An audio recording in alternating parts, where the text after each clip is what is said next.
Hi again, Gregg Bell, the News Tribune in Arlington, Texas at the big telephone stadium. Merry Christmas to all of you. The Seahawks holiday got a lot brighter tonight. 21-12, they beat the Dallas Cowboys. They come off the mat after being just flatlined last week in the loss to the Rams, 42-7. That cost them the NFC West title.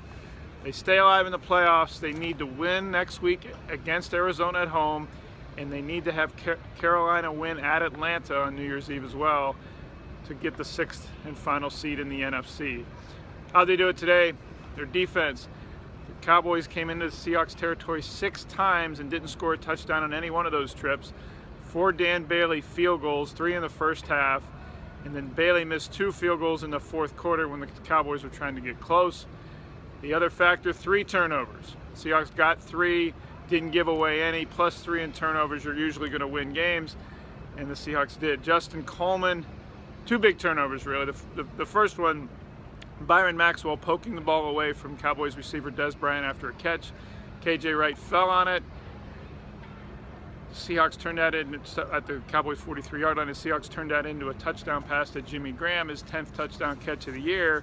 And the Seahawks offense that had only 53 yards into the third quarter had a 7-6 lead. The Seahawks defense gave that away at the end of the half with a field goal. But then in the third quarter, Justin Coleman intercepted a pass by Dak Prescott, who looked really bad today, overthrowing Ezekiel Elliott by about 5 yards, right into Coleman's hands, and the wondrous nickelback, not a rookie, but a first-year Seahawks player since the trade from the Patriots in September, returned it for a touchdown, and he jumped into one of these red Salvation Army kettles in the back of the end zone to punctuate the 14-9 lead. Biggest play of the game. I loved him jumping into the kettle like Ezekiel Elliott did for the Cowboys a year or two ago last year. Got a 15-yard personal unsportsmanlike conduct penalty for it, but so what? A signature moment in the Seahawks holiday win. Coleman's been great as a nickelback. He's taken Justin Lane's spot. They traded for him just before the regular season began from the Patriots. He continues to make huge plays. He blitzed today as the Seahawks defense. I thought, interestingly, Chris Richard, the coordinator, blitzed a lot more, especially on third down. Sent cornerback Shaquille Griffin for a sack. KJ Wright got in there for a couple hits. At least 5 times they blitzed on third down and got to Prescott, either forcing an incompletion, getting a hit, or getting a sack. The Seahawks ended up sacking him 4 times, including a couple at the end when the Cowboys were in desperation mode. I thought the Cowboys did the Seahawks a huge break by going away from Ezekiel Elliott after the first quarter. Elliott had carries on 13 of the Cowboys' first 25 plays. He had 51 yards in the first half, but he only had 11 carries in their final 40 plays. That's the difference in the game. He was on his way to perhaps that 200-yard game he bet Eric Dickerson he'd get in his return from the 6-game suspension. And then some things happened, like the end of the first half, and the Seahawks were passing, or the Cowboys were passing, yes.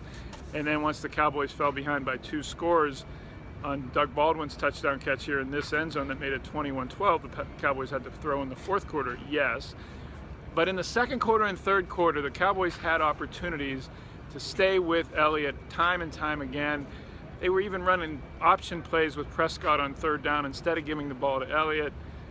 That, I thought, really gave the Seahawks defense a break. Put the game in Prescott's hands, even with the Seahawks not having to force it there, and Prescott was woeful. The 2 interceptions I talked about. KJ Wright had another one. What a week for KJ Wright. Concussion last week, missed the Rams game, came back middle of the week, said NFL should mandate everybody with a concussion miss a game. Then on Friday on the team flight here, the Delta charter, he had lasagna, he and his wife both. His wife made the trip for the holiday. They got sick. Food poisoning. Wright was in his hotel room all of Saturday on taking IVs, comes out today and gets an interception and a fumble recovery in his return from the concussion. Bobby Wagner came back to play. He said he's not back to 100%, and I think you saw that a couple times. Dak Prescott got around him in the open field, which normally doesn't happen for the speedy all-pro linebacker. But Wagner said he was better than he was last week. Okay, Earl Thomas after the game. There would not be a Seahawks game without a sideshow, right? Thomas goes into the Cowboys locker room, friends with Dak Prescott, sees Jason Garrett, the Cowboys coach, and tells him, "Come get me." What was that about? So we went to talk to Thomas, native of East Orange, Texas, a 4 or 5 hour drive from here. Said, I've always been a Seahawks fan, and I wanted the Cowboys to know to come get me when, quote, Seattle kicks me to the curb. Well, what is that about? Next year is the final year of Thomas's contract. He's wanted talks for months now of the Seahawks to give him an extension. The Seahawks have many other priorities. Richard Sherman entering the last year of his contract. Jimmy Graham's contract expiring, whether to bring him back or not. Sheldon Richardson, whether to retain or not. Going to get a new offensive line and lineman or 2 or 3. What their running back situation is. A lot of situations beside Thomas's, and Thomas still has 1 year to go on his deal. Thomas turns 30 in the offseason. He sees his career mortality staring him in the face, and that's why he talked about it. And I said, hey, you wish you had already been talked to by the Seahawks about an extension? He said, yeah, that'd be a nice Christmas gift.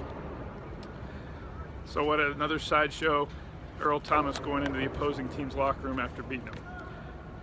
Seahawks win despite just 136 yards of offense, their fewest in 2013. They actually had more penalty yards than offensive yards, 142 to 136.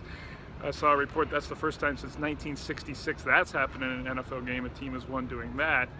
The defense does it, gets off the mat, responds to everyone saying the era of Seahawks football is over, and now they'll need help next week from the Carolina Panthers at Atlanta and the Seahawks to win at home against Seattle, against Arizona, to make the playoffs for the 6th consecutive time.